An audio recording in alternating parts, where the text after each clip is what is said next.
Hello, everyone. This is Professor Hamamoto. It is January 6th already, year 2022, 3 p.m. Pacific Standard Time. And I welcome you here to the live cast, or for those of you who are watching the delay or the archive material, welcome as well. And you might want to run this a couple of times because it's going to be just chock full of information. Before I begin, however, I would like to cordially welcome into the chat room Melissa. Can't wait. Well, the waiting is over. Here we go. Brett Dawson. Yes, you come over from Manny Grossman's fine repertorial work there, and welcome here. And I will be back there next month. That is February. And please join us. Call in, or you can go on just audio or whatever, ask a question, join I don't know if Manny's going to be doing that, but that'd be nice. We can do a little hangout there. We run about an hour, hour and a half. And Corky, good to see you. And you tell the story of you and your wife encountering Woody Allen, and Mia Farrow. This is in the early 80s. Wow. This is when they were still an incredibly important power couple. Remember, they had a professional relationship. We forget that after this decades and decades long of worth of feuding, she did, I don't know how many, but she did more than a few movies with her. And they weren't married, so I won't call him a husband. So this is kind of a misunderstanding amongst a lot of people. Woody Allen never lived with Mia Farrow. He had his own place. They were never married. Therefore, he was, and yeah, I agree, it is kind of bizarre, maybe even creepy, but it was not technically incest when he ran off with Soon-Yi Previn and married her. Anyway, I'm getting into the story. Welcome, and thank you for sharing, Corky. One day we're going to talk about all the celebs that we have encountered in our lives. And Maureen, yes, hi, this is going to be good. I agree.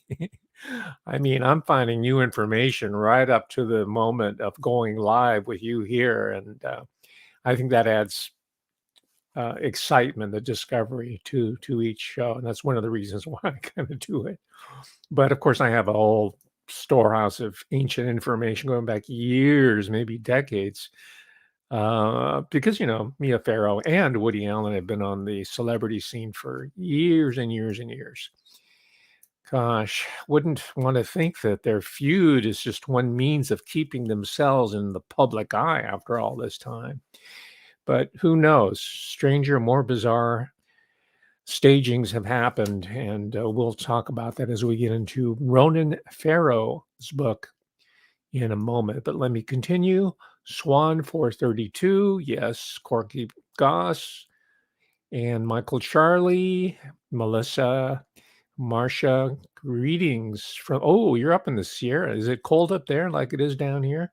Probably snow up there in the Sierra. Beautiful, beautiful area. People only, well, not only, but a lot of people just think of California as Los Angeles. Man, that's a big mistake.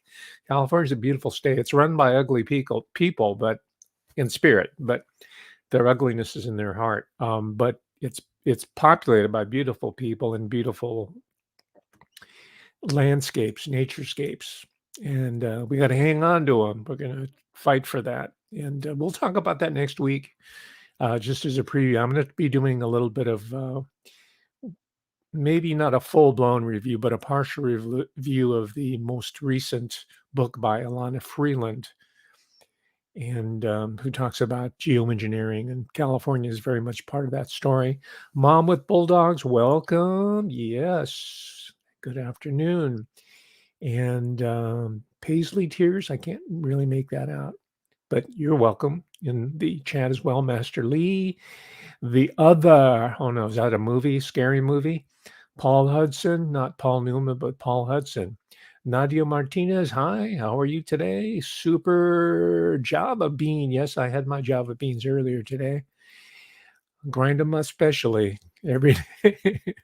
One of my few indulgences. Hey, give me a break. I only have one a day, though.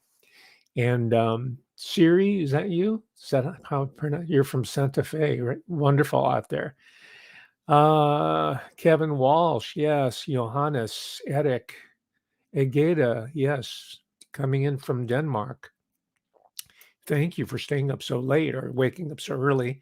Zoga Nostra Nostra TSS. By the way, for our friends internationally, overseas, Europe, Latin America, Asia, this is the real American history, the real American society and culture. It's not what you're getting.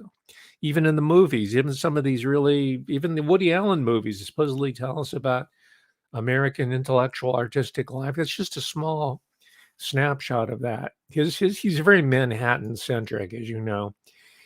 But I couldn't tell you anything about Woody Allen as of the last several years because I don't watch his movies anymore. Not a boycott or anything, nothing moral. It's just that it's painful to watch. It's like watching paint dry. And Melissa, I'm sorry, I already said hello, but that's okay. Mark, yes, Ontario, Canada. Wow. And the gold color, if I'm missing your name, sorry, I apologize. I don't mean to be ignoring you. And Thomas Madonis, yes. All right, should we get it? Oh, Carol M, I cannot forget you. And Intelligentsia 101 from Scotland. Oh my gosh, that's great. The Scottish diaspora, man, shaping world civilization, past and present, and into the future, because you're not going anywhere. None of us are going anywhere. They want us to make us into nanobots, but it's not going to happen. Marcia Ezel, Jay Egrer, the other, and Drones Warm. Okay, I'm sorry. I'm going to cut it right there. We got a lot of material to review. And let me tell you, let me start on a powerful, I think, and this is just something that I came up with over the last, I think, in December as the year was winding down. And I stated this on my friend and colleague's show, John O'Loughlin, I'm speaking of. And it's the Macduff Lives channel. And this is, I think, the last show of the year for him, at least that particular show on a Thursday. And I stated that, and I'm not just trying to put a positive spin on this, and I'm not just trying to present a brave face to the world or to you, but I sincerely believe I'm committed to the understanding. This is from studying the New World Order for decades and teaching about it, writing about it. And more recently, the crisis that we've seen over the past 2 years, it really intensified everything. But I firmly am convinced that we are not the targets. We are not the enemy of the super elite, the New World Order, the deep state, however you want to characterize it. I've been calling them the super elite in times past, so I'll stick with that. It may seem like it because many of us are being maimed and killed and put out of work. Our businesses have been destroyed. Our movement has been restricted. Many of us have been beat down in the street, and you know the whole list of atrocities that have been committed against people all over the world of different nationalities, young, old, different ethnicities. And in a strange way, that's bringing us together. It has the opposite effect that the big boys, and most of them are boys, in short pants even, had the opposite effect that they hoped. And that tends to happen in history. History is full of ironies. And there's one irony, right, that I'm going to be revealing here today, and not revealing, but reviewing with you here today. And the irony that I wish to discuss today is that the fight is not against us, it is against themselves.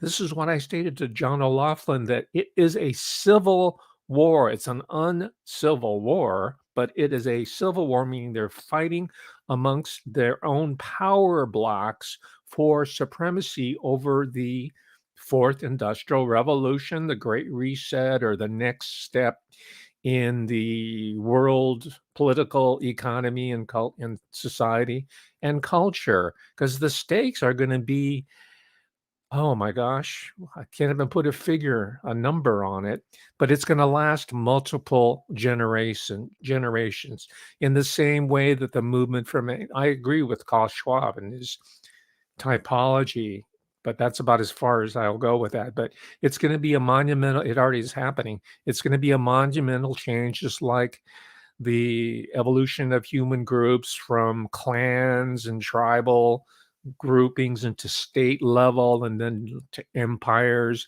the movement from agriculture into early industrialization, and then the post-industrial period, which was announced as early as the late 40s, 1950s, and now the post-human phase of it. So I agree that we are on that track here, but I, as you might imagine, am doing what I can to forestall, if not derail, the envisioned post-human future of Klaus Barbie Schwab as their spokesmodel, their spokesperson for this envisioned order. And if, by the way, and if you're in my Patreon, you will have received the PDF copy of one of their early documents published by the Club of Rome. Not a club as in an association, a voluntary organization, I don't think, as much as it's a club, meaning a bludgeon, a kosh, as they say in Britain, right? Hitting us over. That's just a double meaning. That's how these guys roll. They're word masters. They're poets of brutality. So check that out. It's by the Club of. It's not a secret. They're rolling it out now. They've been announcing it for years and years and decades, and we owe people like David Icke, whatever you may feel about him, just set that aside for a moment. But we owe people like David Icke, Alex Jones, and oh my gosh, even Webster Tarpley, and there's tons of people who David Emery, we've talked about before, Mae Brussel, Dave Emery, lots of people who have been telling us this, but now it's really, really hitting home here, and we want to pay homage to these early thinkers and town criers, ringing the bell, saying, "Hey, the enemy's on the horizon. Let's prepare." And had they not been there, we would have been much worse off. Most of us would have been completely caught unawares, off guard, right? So one of the reasons why I'm making this is, again, this underscores my assertion that there's a civil war amongst the Illuminati, the Illuminists, the Ilustrados, the selected one, the chosen few, the self-selected elite, and I'm being ironic on purpose because we're seeing a lot of them getting rolled up right now. They thought they were in. They thought they had gotten over on us, and they were part of the in crowd, the sanctum sanctorum, but they're finding out otherwise.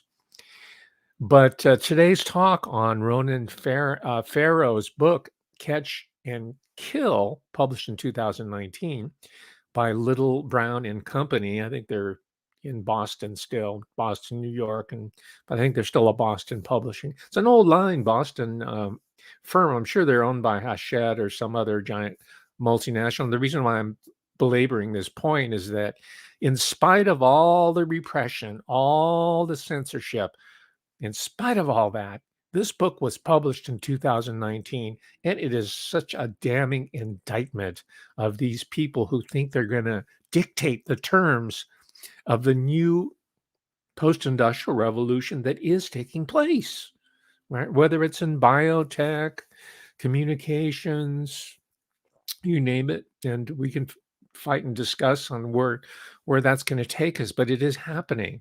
But in spite of all the repression, the censorship, this book came out, published by this old line firm, but it's probably owned by a globalist firm.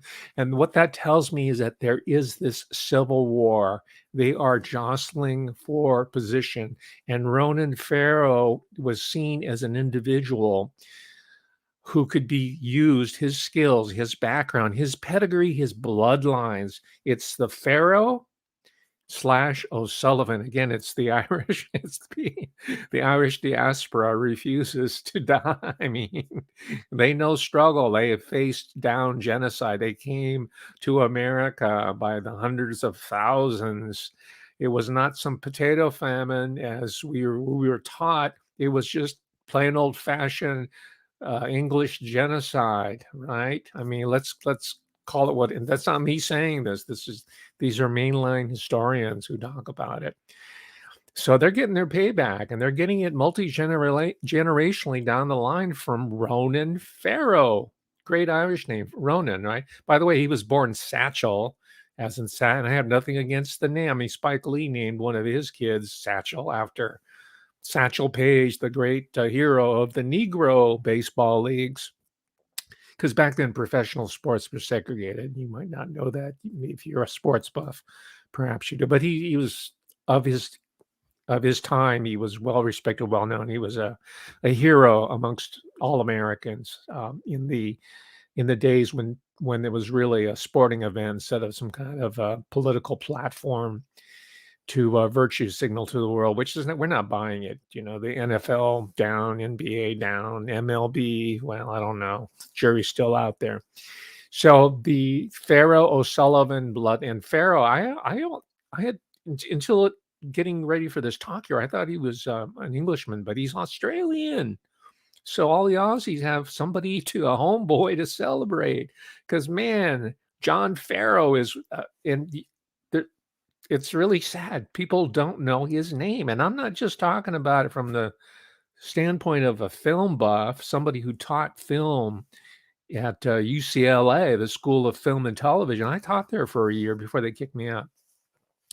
I'm not just talking about some specialist, some sort of nerd out on movies, but he's a very, very important filmmaker, qua filmmaker, qua director. Not to mention the other parts of his being that are uh, important to discuss, including his role within the larger Hollywood culture, the Hollywood community, and the fact that he was married to none other than Margaret O'Sullivan, an Irish American lass. She was born in America. Her parents, or maybe her grandparents, or maybe her great grandparents, were Irish immigrants. They were the people who were trying to escape or successfully escape the genocide, and probably a very similar story to the Kennedy family, as in Joseph P. Kennedy and the that whole network, that whole family, that immigrant generation that helped forge what the greatness that America became. I mean, it's all because of the people that brought with him the history, the living history of struggle. And the reason I mention is that is because we have to revisit that. We have to, because we're going through it right now. So we have to go back to John Farrow and to Margaret O'Sullivan's family, even though we might not be Irish or Australian, but we can look at their lives and their struggles to help us think through and escape the traps that have been set for us here in 2022. And Ronan Farrow, in my mind, and I know there's some the term is problematic, so I'll try not to use it. There are some problems with his background and his pedigree, his education, which I'll talk about, I'll address it, that caused me to be a little bit wary of who he is. But nonetheless, he not only struck terror in the establishment, the predatory establishment, not just sexual predatory, but political economic predator class. Their sexual predation is a physical manifestation of their spiritual predator nature. That's how I look at it. But Ronan Farrow has redeemed whatever problems that John Farrow had with the bottle, and he was a ladies' man. Oh my gosh, he was a ladies' man. But he found God. And I think that this is his grandfather. We're speaking Ronan Farrow's grandfather. We're speaking of now. He found God, and I think it's important to understand he was a Roman Catholic, because today in the whole conspiracy Indian or independent media world, we say, oh, it's the Roman Catholics, it's the Jews, it's the Illuminati, it's the Freemasons. But I I always warn, let's not view any of these groups as monolithically the same. All right. I mean, rhetorically, I understand what people, they're using as kind of a shorthand. I get it. I understand.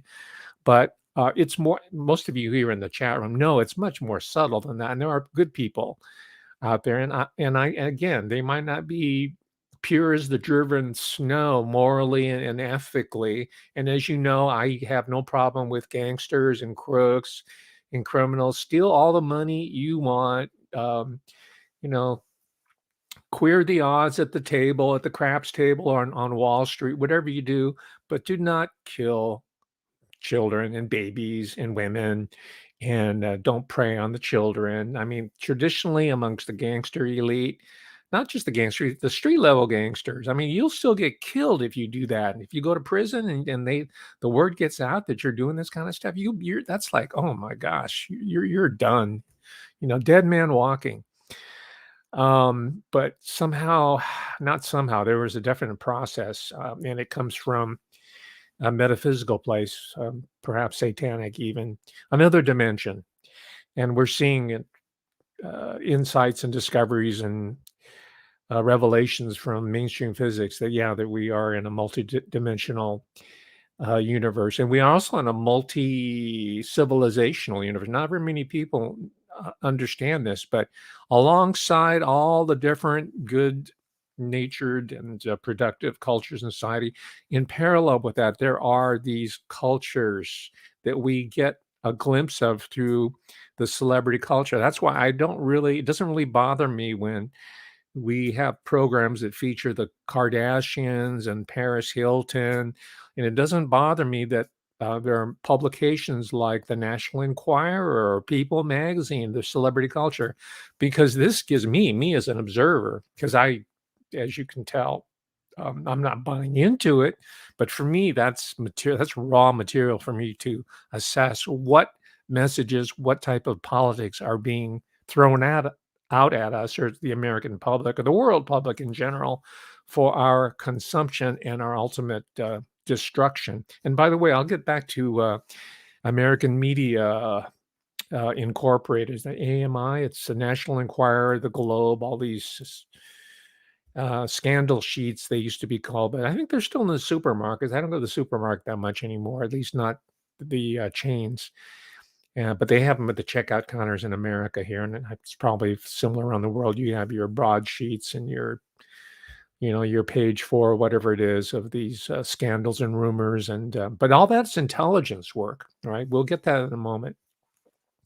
So my solution to this problem is cultural forensics. That's just what I term my enterprise, and that's to look at the deep, because I think most of it, and I agree with Freud here and Jung and others, that it stems from the reproductive will to life, the vital nature of humanity, of life, human life, as well as other sentient life.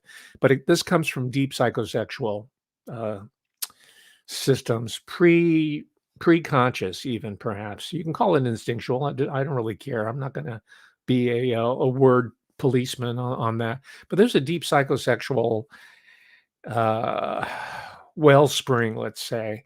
We need it, right? Otherwise, there'd be no human reproduction and there would be no life as we know it. And maybe that's one of the reasons why that all this material is coming out now, so that we say, well, let's just castrate everybody. Let's just like one gender, and let's eliminate aggression.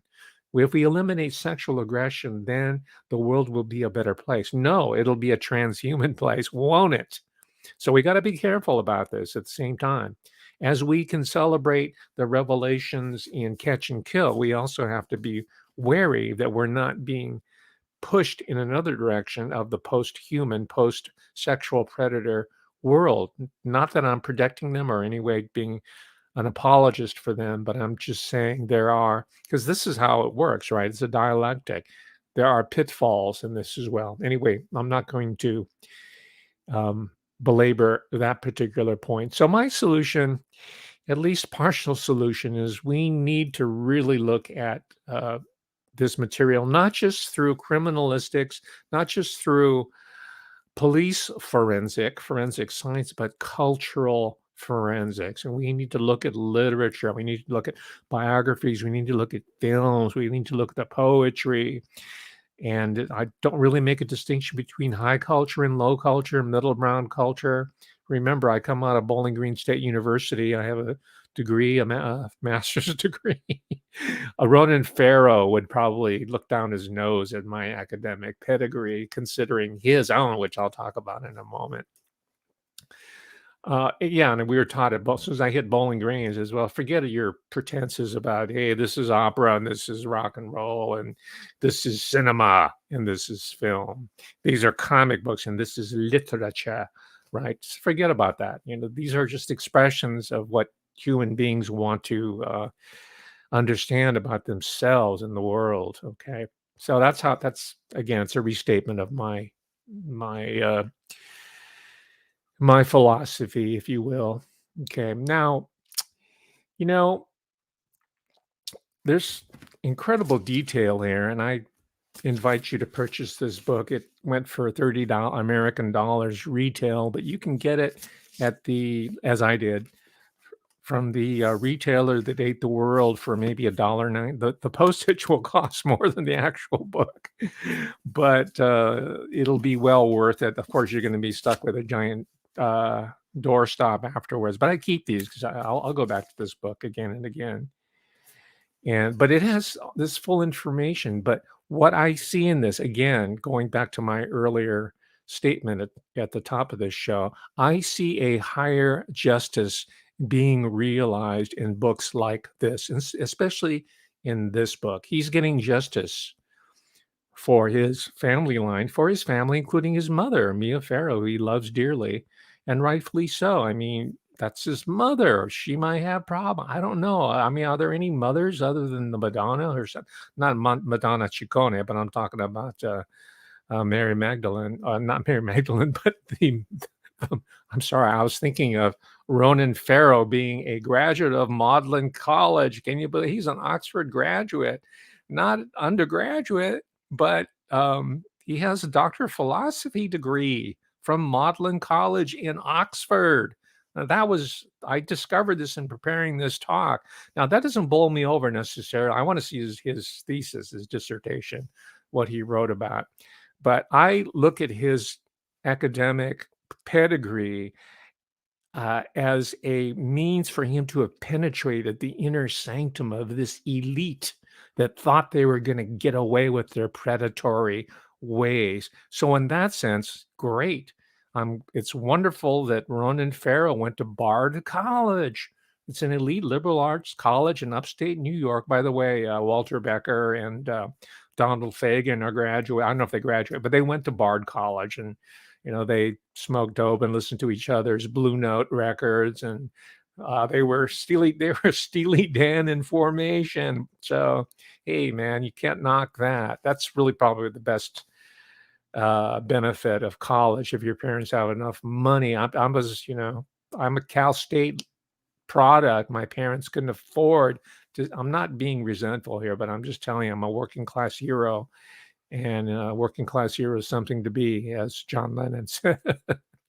But anyway, that he went to Bard College, and then for his he went to law school. I didn't realize that he was I don't know if he's a member of the bar, but he does have a law degree. And guess where it's from, ladies and gentlemen? Ronan Farrow has a law degree from Yale University. Yeah, Yale University Law, which is, by most people's understanding, is the most exclusive, the elite. It tops, it edges out Harvard Law of University of Virginia, whatever, Columbia. It's up there. So that's his pedigree.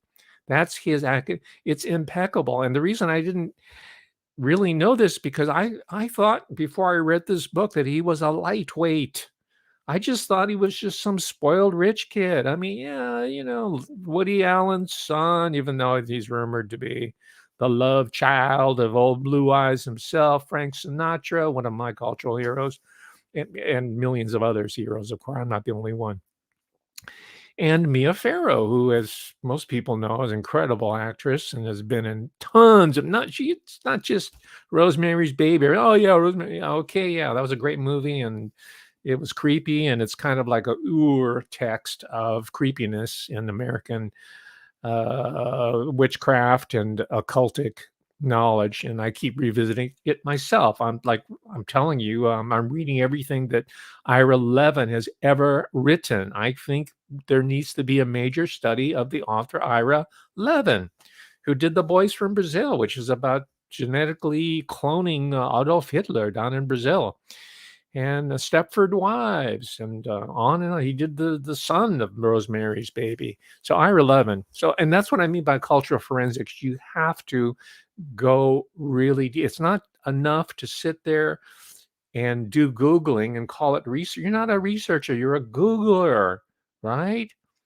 And the reason why I'm irritated by that, because the whole true crime genre itself is becoming flooded and glutted with a bunch of lightweights. And it's just debasing it. And I'm glad I'm seeing it happen, because I don't want to feed into it. I don't want to fall into that trap, because I'm in it, not because it's cool, not because it's a parlor game, and not because it's entertaining. I'm in it because guess what? Unless we know this information, we are going to be sodomized by the New World Order, right? And they're going to enjoy every single moment of it. And I'm not going down that way. Neither of you, your grandparents, your great grandparents, your ancestors didn't want you to go down that way. All right. I know it, because it's human beings, man, as a species.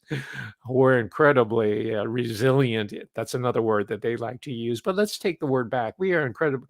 We have mojo. Okay. How's that? Instead of resilience, we got mojo. So, okay, the point I'm trying to make is that we are achieving a higher justice just by us talking like this, looking at books such as this one. I'll give you some. These are just books off my shelf that I picked at random. Bringing Down America, Larry Grathwohl, as told to Frank Reagan. He exposed the whole Obama network, the whole fake leftists. When people criticize the left, the real left has been taken over a long time ago. They're globalists, right? And that's Bernadine Dorn and her meat puppet Bill Ayers, who, by the way, is the son of a former president or president of Consolidated Edison. You don't get more capitalist than that. These are fake leftists, fake radicals that have taken over, and they're the same ones who are running game with Antifa and BLM and the new La Raza, which is now called UNITA, because they realize they're a racist organization. All right. And since we're on the topic of the Irish diaspora, the great Irish American, Robert F. Kennedy Jr., he has been achieving, but the book is the capstone. And there's more to come, I'm sure. But Robert F. Kennedy came up with the real Anthony Fauci, or Fauci, if you will, but Fauci. Bill Gates, Big Pharma, the global war on democracy. This is the higher justice. All right. And I say this because people say, oh, we want these people to go to jail. We want them to be put in prison and throw away the key, or executed, drawn and quartered, whatever it is. Okay, that would make us happy for a moment. But really, the higher justice, which doesn't come from man-made institutions, it will not come from the man-made, fallible, maybe even corrupt police department or investigative bureaus. It's not going to come from the court system, which is human, man-made, fallible, perhaps corrupt. It's going to come from the higher court. It's going to come from us. That's the higher justice that I'm talking about. So if we start looking at the barrage of issues, problems, and miscreants and criminals that are running around seeming to be getting away with their crimes, from grandiose to, relatively speaking, minor crimes, let's not let that demoralize that. Let's know that all around us there are people like Ronan Farrow, as flawed as he might be, and we'll talk about it in a moment, are helping us, we, the people, achieve this concept of higher justice. This is Professor's original insight that I shared at the end of 2021. Start thinking about that. You might kind of not really accept it, because no, you want these people in jail. My gosh, you want Epstein in jail. You want Ghislaine Maxwell wearing prison orange, right? Yeah, I like that too. But man, she's out of circulation. Her pappy's dead. He got rolled over. Robert Maxwell. Okay. He got physical earthly justice, but he also was the recipient of what I call the higher justice, right? And guess who brought him to that point? Journalists, writers. Why do you think I have Kirby Brown? Or I'm sorry, Summers. Forgive me, Kirby. I know a Kirby. Kirby Summers, the author. Summers, Sommers.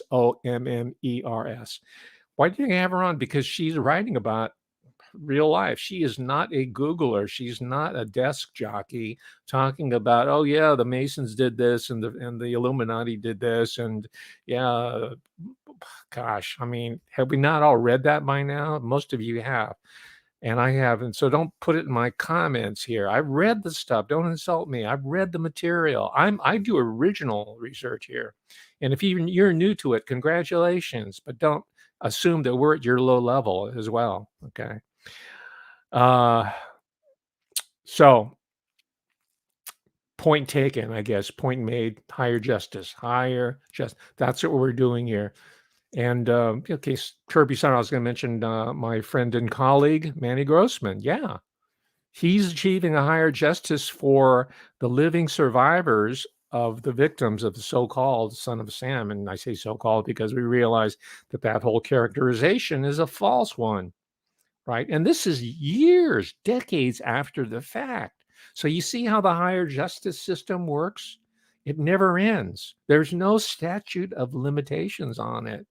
We can dig and dig and dig until generations from now and find the truth. And it's not going to just be a parlor game aesthetic satisfaction. We are getting justice. We are getting justice. David Berkowitz is still alive. Sirhan is still alive. He got justice.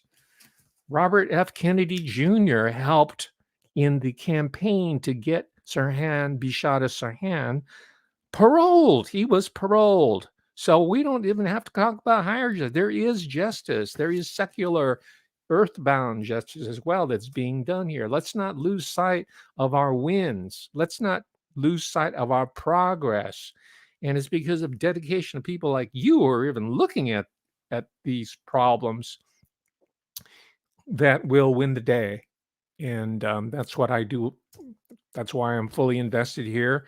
I mean, I'm going to take full credit for it. I helped flush out Robert Malone from UC Davis. If it wasn't for my going public back in 2014, very early on the Alex Jones Show, talking about what the academic institutions, especially the research ones, especially the ag schools, what they're really up to, and all this I call it weaponized multiculturalism. That's my phrase. I put the term weaponized out there. Now it's used ad nauseum, so I don't use it anymore. So that's justice, and I'm seeing it happen very, very quickly. It's accelerating. So, but you have to go with right intention, right attitude, right mind, and then you will get the higher justice. If you're going in there just to punish people, just sort of in a just for the sheer sake of vindictiveness and vengeance, and I can understand that because I'm human. I get it. I understand how good it would feel, but we want something enduring. We want justice to last for ages, for generations to come. All right. And again, I will state that Farrow is an example of this process taking place right now in early 2022 when this book came out in 2019. I'm only now catching up with it. So, I mentioned that there's some parts of his background, despite him having this incredible academic pedigree. And by the way, another reason why I discounted him or didn't really take him seriously, and I'm not the only one, most people did not. So, okay, give me a break here. Not just because I thought he was a spoiled rich kid, right? But because he worked in television. He was an NBC guy. He was like one of these celebrity kids who their daddies are really well placed, like Mika Brzezinski, for example, right? I thought he was just a fame whore. So he's redeemed himself in this book, right? And again, guess what? It wasn't TV that made him legitimate. It was the old-fashioned written word. It was the hundreds, maybe thousands of hours that he spent using foot shoe leather or, tennis shoes, whatever, knocking on doors, following leads, calling up people, email, the old-fashioned reportage, right? Journalism, it used to be called. And by the way, I have to give a credit right now to a pioneer journalist. His name's Ken Auletta. Auletta, Auletta, Kenya. And Ronan Farrow, in the very beginning of the book, gives him a lot of credit. He was like the not, I wouldn't say mentor, but he was from the old school. He had 60 boxes, cartons of notes, of paper notes, not PDFs, of notes that he gave Ronan Farrow access to. I forgot what university. It's can't remember, but I think it's the New York Public Library there, right? These libraries do have an important role to play in society, and as I stated, some of these libraries are going to be under attack. That's where the terrorism is going to. That's my prediction.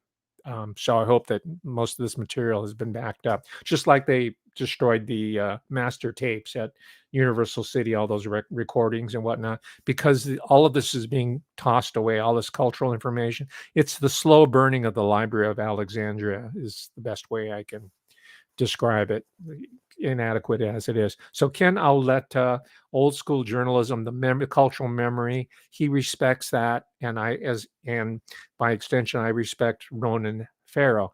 However, he is a Rhodes Scholar.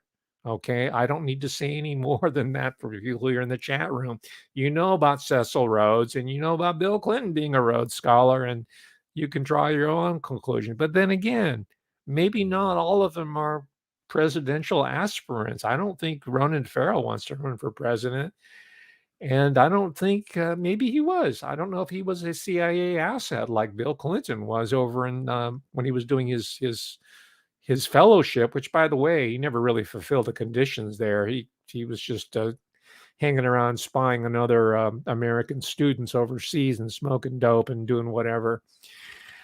Ronan Farrow is also connected to UNICEF, right? The of UNICEF stands for United Nations, right? Children's Education Fund, right?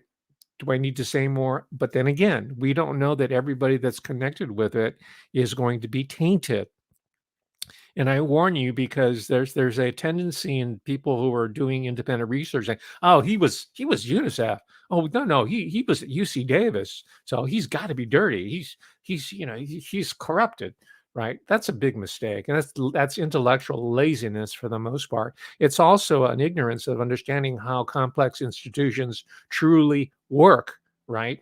You don't know. You don't know the real nuts and bolts, the meat and potato of how these institutions operate. And you only know it if you're in it, if you've been doing it. You're not going to get it from Googling. You're not going to get it because, oh, so and so is married to so and so. Hey, what about all the mistresses of John Farrow?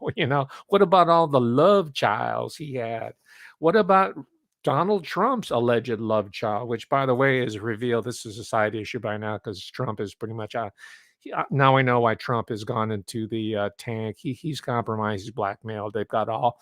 The National Enquirer has a whole file on Donald Trump. They bought the stories and they quelched them. This is AMI, American Media. I can. By the way, the National Enquirer, I think I've talked about this earlier before, was founded by an immigrant Italian by the name of Generoso Pope, and his son, Gene Pope, Generoso Jr., took it over. And I think that's where it became a CIA property.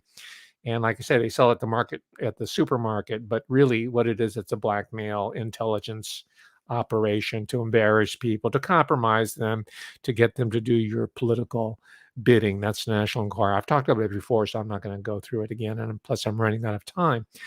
So let's not debase the true crime genre. Let's not make this into a giant Googling exercise, and let's not make this into a giant parlor game, because humanity, the survival of humanity itself is at stake here. I'm sorry to have to remind you, but that's for people who are kind of touring, just passing through, because you saw the big pic with Mia Farrow and Ronan Farrow, and think, well, yeah, celebrity. I'm going to check it out.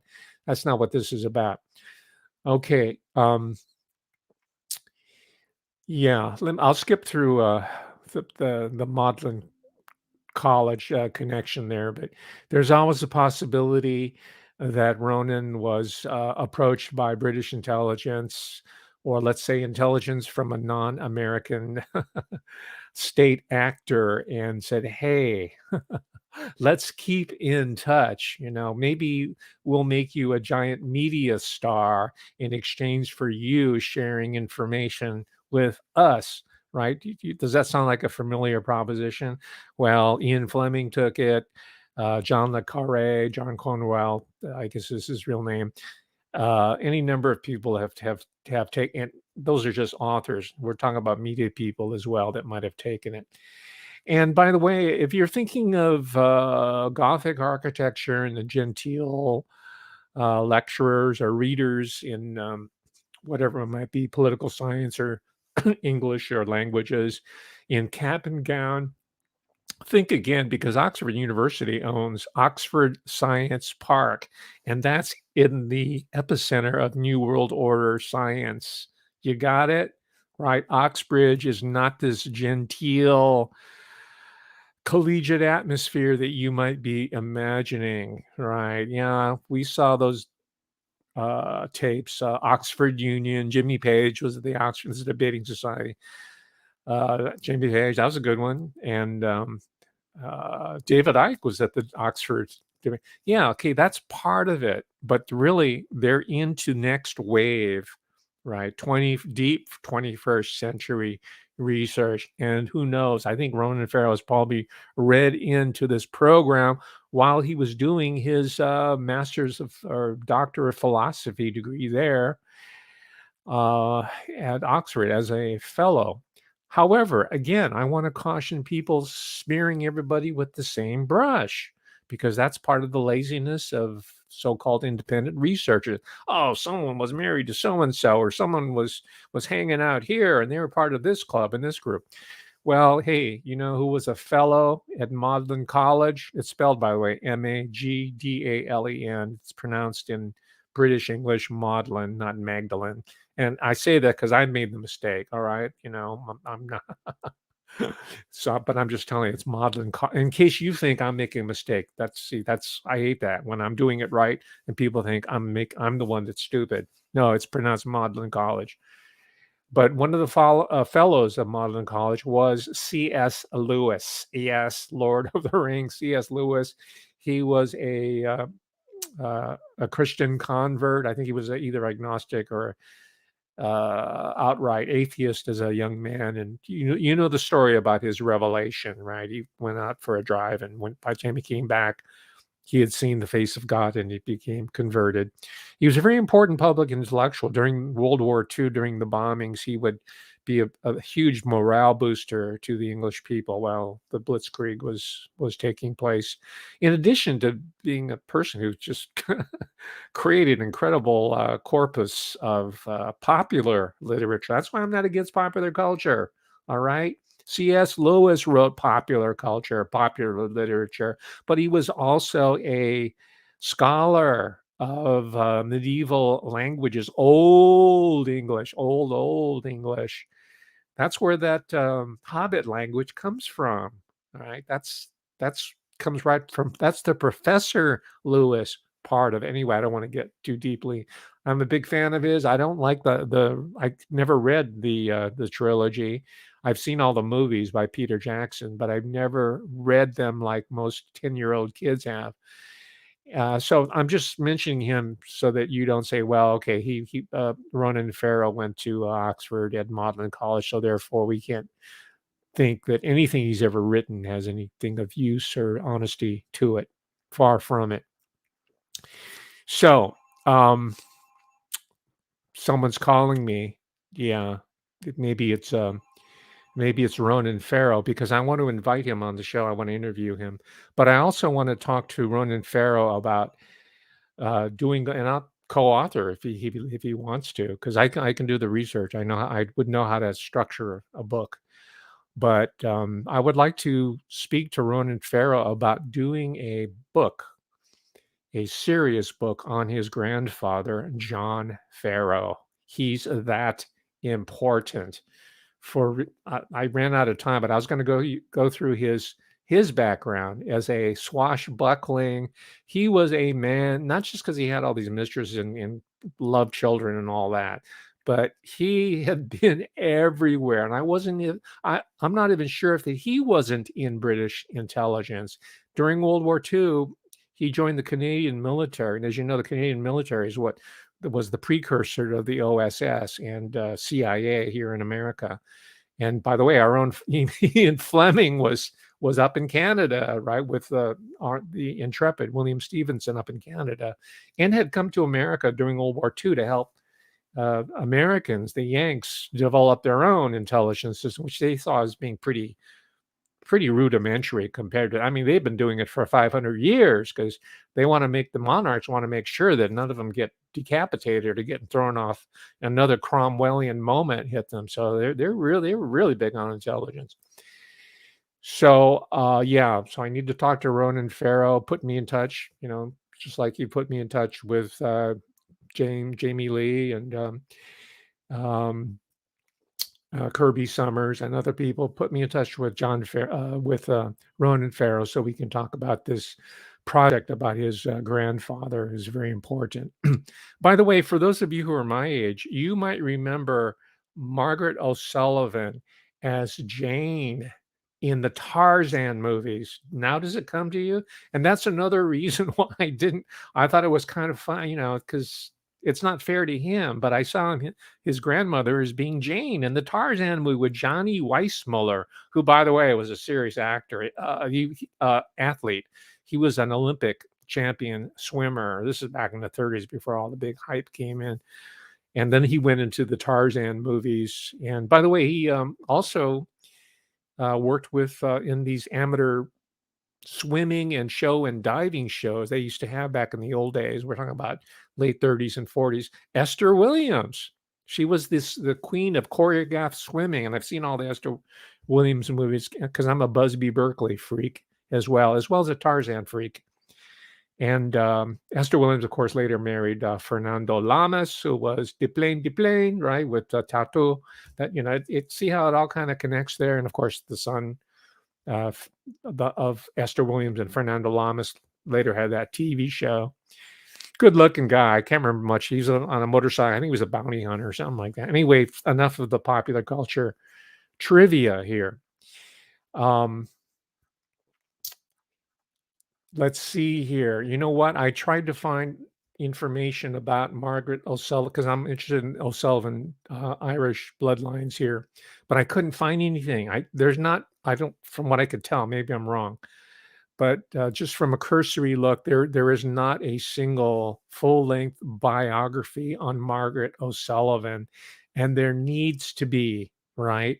We don't need to hear about Cardi B or Black China.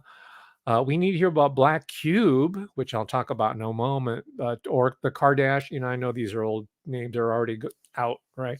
We do need information about John Farrow and Margaret O'Sullivan as film artists, as people who have done much to shape not just the popular culture, but the civilization, if you want to call it that, of America in general. All right, so that's for the younger scholars to jump on that one. If you want to do a dissertation or a book, let me recommend John Farrow. You've got the whole field open for you. And if I was still at UC Davis, right before they had prematurely ended my career for me, I would be on your dissertation committee. I would, we would talk and say, hey, how's it going? Wow.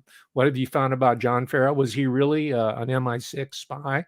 Did you know Alfred Hitchcock, where they're working? I would ask all these different questions, and you would be researching all this and come out with an incredible dissertation, which would turn out to be your first book, and everybody would lionize you as a brilliant scholar. That was my job, by the way. That's what I did back in the old days. And by the way, when I talk about myself, because some numbnuts made a comment, oh dude, you're really into yourself. Well, you're an asshole. This is, I live this history. I'm not a Googler. You understand? This is not a parlor game for me. Someone tried to upstage me from my Manny Grossman appearance and saying, "Well, yeah, Frank Perry's wife was so and so." He was like he was doing all this Google genealogy bullshit, right? So I wrote him back saying, "Hey, listen, I met Frank Perry. He was with a Ford woman of the Ford bloodlines, and you're not going to find that in any genealogy." And I hung out with these people. I knew these people. And then he was trying to embarrass me because he had CC'd this whole network of supposed independent researchers.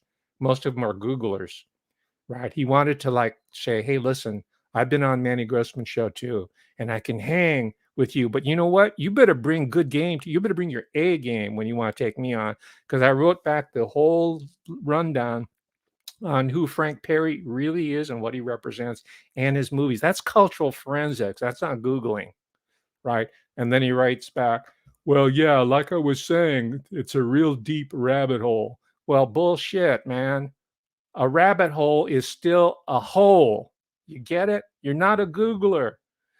Nile Rodgers went on stage, thought he would fake his way through a guitar solo. And the guy said, "What is this?" He says, "What is this?" He said, "Here," he says, because he was trying to score with a woman. He was trying to impress the buddies, show off in front of the people. And they found out that he was jiving. And the band leader said, "That's the worst shit I've ever heard. They told me, needless to say, I was crushed. But the gauntlet had been thrown down, and now I had something." So he went back and learned his instrument. You dig? Learn. Don't try to big league me, baby, because I've been there and I've been embarrassed before. All right. So he said, "Well, it's a big round." So I had to come back and say, I had to like lay it on, like, "Okay, you didn't get the message, did you? Go back to school and then come at me." All right. It's all about humility. If you don't have that, you're going to go nowhere. All right. I'm sorry to go on that rant, but it's been kind of uh, building up on me. And you know what? If you don't protect your shit, if you don't protect your turf, someone's going to take it. So if I got position on the basket, you're going to have to take it from me. That's anybody. And that's the attitude I have to deal with UC Davis. All right. That's the game. And that's John Farrow. John Farrow would understand that. That's how he became a great director. He was doing crap movies for most of his career, B movies. You know what B movies are? Those are the crap movies that the studios put out there so that they can cast all their girlfriends in acting jobs, right? And also to add some value to it. And then the real movies were called A movie. He wasn't doing A movies until the 40s, and then he finally got his shot at doing great movies.